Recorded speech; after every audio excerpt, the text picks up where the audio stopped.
All right, you guys, this is going on week three. Week three of online schooling, online learning. I don't want to call it homeschool because it is not homeschool. Your parents are not teaching you. I'm sure hoping that I'm still teaching you. So, what we're going to be doing, before we get started, you guys can write this down while I'm talking. Um, I was in the hospital last week and I am home. Yay, home. Those of you that checked in on me, I really appreciate it. Truly, truly miss every single one of you. Yes, every single one of you, even the ones that get on my nerves, because all I have getting on my nerves is my husband. So I do miss you guys. Hopefully, you all are very well and doing okay. So let's start with this next section. By the way, this is Easter Sunday, so those of you that celebrate, happy Easter.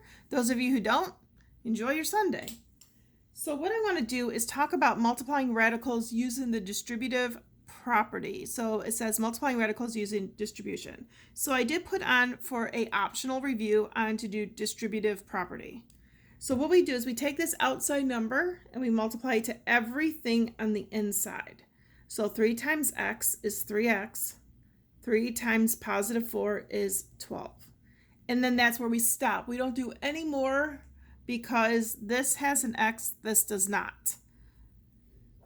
Then let me write example here. So then this one here is 6x times x. So it'd be 6. There's 2 x's, so that becomes x squared. Remember, we add the exponents. And 6x times 9. 6 times 9 is 54, and there's only one x, and we write x. Since the variables in the exponents are completely different, we don't do any more. So let's go into what we're really going into. So I have my little cheat sheet here. So let's do square root of 5. So this brings back together simplifying radicals, multiplying radicals, and distribution property. So what we're going to do, same thing like we did do. We're going to take the outside number, which is square root of 5, and we're going to multiply to everything on the inside. So when we multiply radicals, if you remember, whatever's on the inside gets multiplied with the inside. If there's stuff on the outside, it gets multiplied by the outside, and then we simplify. So square root of 5 times square root of 7. So some of you guys actually told me that you'd rather me see it write it out. So square root of 5 times square root of 7 plus, I'm going to take this square root of 5 again, because some of you said that me skipping a step kind of confused you, so I'm going to rewrite it. So this 5 goes here, and this 5 goes here. So now we multiply. 5 times 7 is 35, plus 5 times 5 is 25.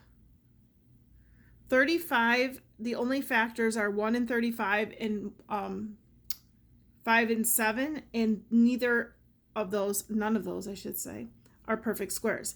But the square root of 25 is 5.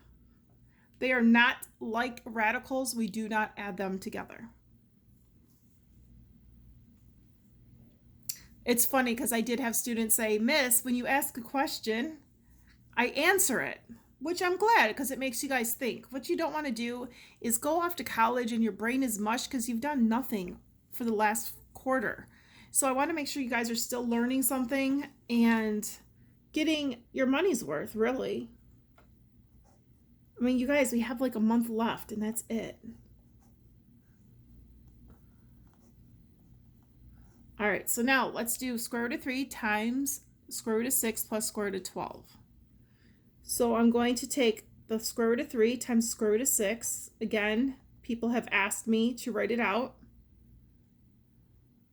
And then the square root of 3 times the square root of 12. Now this step you do not have to show, but you should show everything else. Some of you are not showing your work.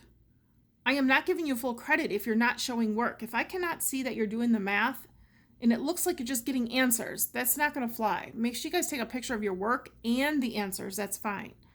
And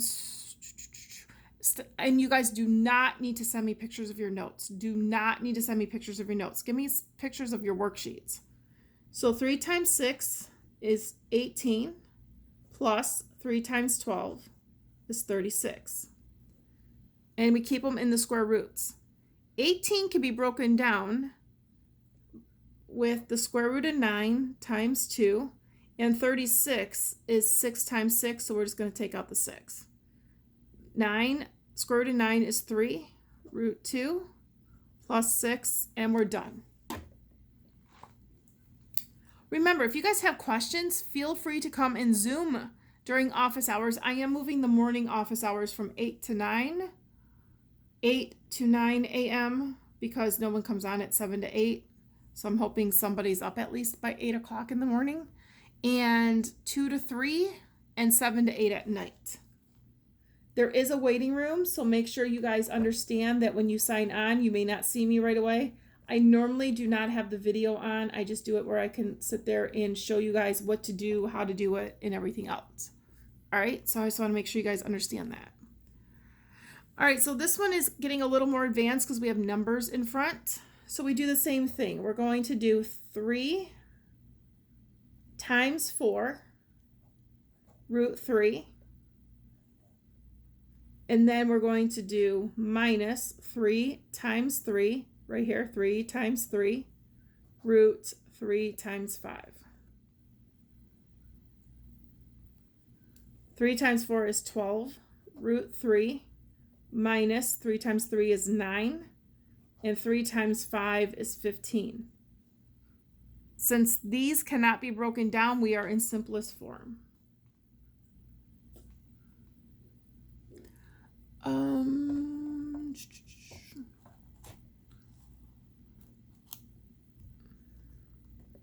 Questions?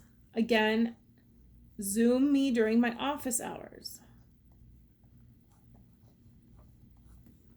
And then I will do one with a variable, I think. All right, so then we have a negative here. So a negative times a positive is a negative. So we're going to do 2 times 10. So I got the 2 times a 10. A negative times a negative is a positive. There's no number out front, so I'm going to make it 4. And then 2 times 6. Negative 2 times 10 is 20. I was going to totally write 12, don't ask. Plus 4 root 12. 20 and 12 both can be broken down. They can take 4 out of each one, so let's go ahead and do that. This will be 4 times 5 plus 4 square root 4 times 3. What's the square root of 4? No, not 6. Okay, I'm being funny. You know, sometimes you have to entertain yourself. It is the square root of 2, or I'm sorry, square root of 4 is 2, plus square root of 4 is 2, so I'm going to bring that out. So then let's just simplify. 4 times 2 is 8, root 3. These are different. We do not combine them. We leave them alone. All right, so let's do one more.